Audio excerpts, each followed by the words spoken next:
Gus Dur melakukan perlawanan terakhir dengan melakukan dekret presiden, mengeluarkan dekret presiden yang berisi kurang lebih. Beliau menolak terhadap upaya inkonstitusional yang dilakukan oleh MPR dan dipimpin oleh Amin Rais. Sikap Gus Dur bukan ingin mempertahankan jabatannya, tetapi melihat esensi sidang istimewa itu tidak berdasarkan logika-logika hukum, fakta-fakta hukum yang ada, yang pada dasarnya sampai saat ini tidak ada fakta hukum secara valid bahwa Gus Dur terlibat melakukan tindakan-tindakan yang melawan hukum yang dituduhkan seperti Brunei Gate dan Pulau Gate.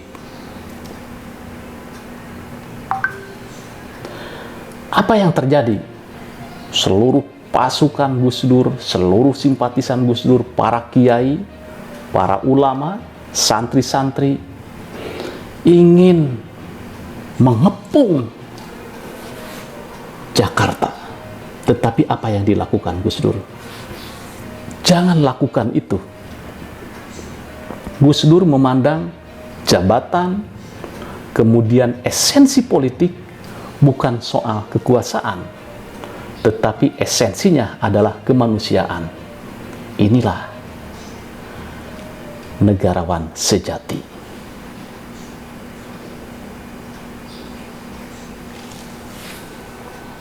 Menurut Gus Dur, ulama seharusnya tidak boleh larut dalam persoalan politik.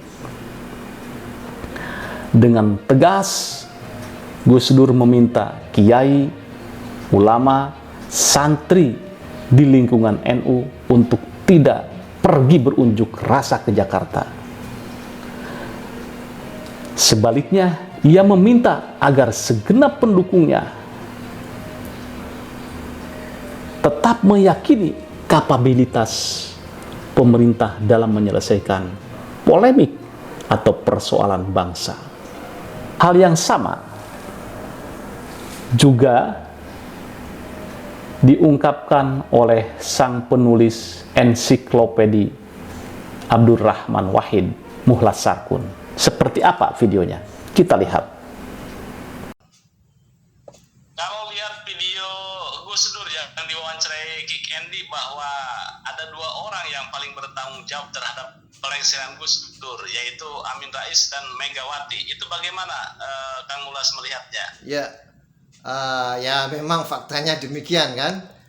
Cuma begini ya, belakangan ini orang-orang yang terlibat baik langsung atau tidak langsung, seakan-akan dia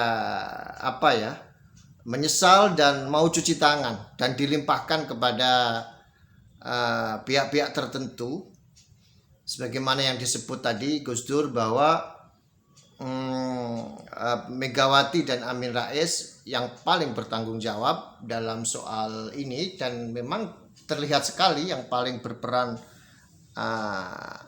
adalah partai pemenang ketika itu yang begitu nafsu ingin menjatuhkan Gus Dur, sehingga terjadilah situasi yang seperti itu. Dan sebenarnya Gus Dur ini ada celah-celah untuk kompromi dan sebagainya, tapi tidak. Gus Dur tetap mempertahankan konstitusi, karena bagi Gus Dur konstitusi adalah segala-galanya. Beliau tidak mau ada deal-deal politik yang kemudian mencederai, merusak substansi daripada konstitusi. Gus Dur lebih memilih mempertahankan kebenaran konstitusi daripada deal-deal politik. Beliau rela melepas jabatannya. Karena itu saya lihat fenomena Gus Dur ini tetap menjadi perhatian masyarakat dan dicintai oleh banyak pihak. Terbukti makamnya diziarahi oleh banyak orang. Itulah yang menyebabkan para pihak yang dulu terlibat menjatuhkan Gus Dur terkesan ingin cuci tangan. Demikian. Baik, ini diungkapkan juga oleh Adi Masardi ya, mantan juru bicara Presiden Abdurrahman Wahid. yang mengatakan bahwa Amin Rais sekarang sudah tidak berkuasa, Gus Dur juga sudah tidak berkuasa, tetapi masanya masih diadu domba. Amin Rais itu ibarat kebo ijo gitu ya pada pembunuhan Tunggul Ametung oleh Ken Arok ya. Yang membunuh itu Ken Arok, tetapi yang terlihat memegang keris itu si kebo ijo. Dampak negatifnya ke kebo ijo. Ilustrasi seperti itu sekarang muncul itu dari Ali Masardi. Itu bagaimana, Mas? Ya, kayaknya sesuai juga itu ya. Mirip-mirip juga itu, meskipun tidak sama ya. Jadi intinya kan yang paling banyak ditugasi untuk kaur-kaur di publik waktu itu Amin Rais itu keliling kemana-mana mendelegitimate Gus Dur, kan melakukan kebohongan kan gitu waktu itu, seolah-olah dia kan gitu. Tapi sebetulnya dia dimanfaatkan orang juga kan gitu. Jadi mungkin ilustrasi Adi Masardi itu sangat relevan sekali. Amin Rais pun kemudian mungkin beliau menyesal juga karena itu membuat luka yang cukup dalam dan dicatat oleh sejarah sebagai orang yang menjatuhkan rezim yang dulu dinaikkan sendiri dengan cara-cara propaganda yang tidak faktual kan begitu.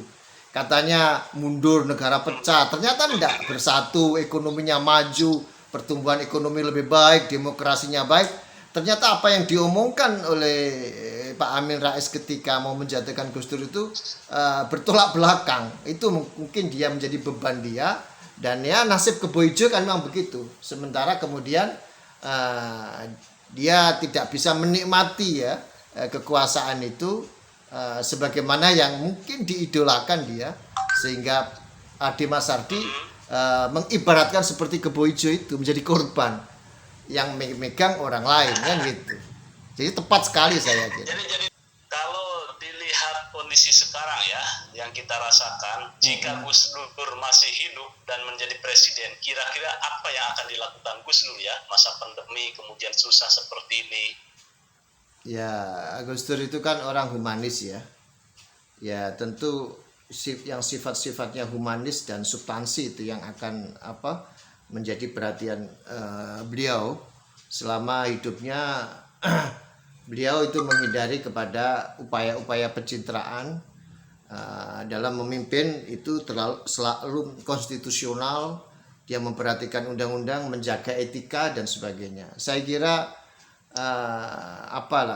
itulah yang akan kita lihat dalam apa yang dilakukan oleh Gus Dur. Waktu itu ya pada zaman Pak Harto ya menghadapi situasi-situasi yang yang naik turun juga ya. Waktu itu kan reformasi ada kekerasan macam-macam kan, Gus Dur tampil untuk menjadi pendingin kan gitu waktu itu, agar eskalasi politik yang kekerasan itu tidak menjalar. Saya kira sekarang juga kalau ada situasi seperti ini tidak jauh beda. Gus Dur akan membangun konsolidasi masyarakat secara mandiri karena melihat situasi negara, pemerintah ini agak kebingungan juga menghadapi pandemi. Maka kekuatan-kekuatan sipil itu menjadi penting, menjadi penopang negara di saat menghadapi keadaan yang darurat seperti ini. Dan itu mungkin yang akan ditempuh oleh Gus Dur sebagai seorang demokrasi yang memahami tentang konsep civil society. Itulah pentingnya civil society itu, ketika ada sesuatu yang gawat, civil society punya peran penting. Maka tidak boleh dimatikan, tidak boleh dihegemoni, tidak boleh dimusuhi, juga tidak boleh dikoptasi. Biar kekuatan sipil itu menjadi kekuatan dalam masyarakat. Dan itulah yang selalu diajarkan oleh Gus Dur, membangun kekuatan sipil untuk menopang kehidupan negara demi kemaslahatan masyarakat. Saya kira itu. Terima kasih. Oke. Terima kasih Kang Ulas atas wawancaranya. Semoga kita bisa mengambil hikmah dari 20 tahun diturunkannya Gus Dur oleh parlemen yang dipimpin kala itu oleh Amin Rais. Mudah-mudahan bermanfaat Kang Ulas. Amin, terima kasih. Dan tetap semangat, Ya. Jaga kesehatan, Sama-sama. jaga imun, ya tetap di rumah. Ya. Ya. Wassalamualaikum warahmatullahi wabarakatuh. Wah, Itulah hiruk pikuk bagaimana situasi politik ketika Gus Dur dilengsarkan. Mudah-mudahan bermanfaat dan sebagai anak bangsa kita belajar terhadap dinamika politik dan belajar dari sosok Gus Dur. Terima kasih, semoga bermanfaat. Wassalamualaikum warahmatullahi wabarakatuh.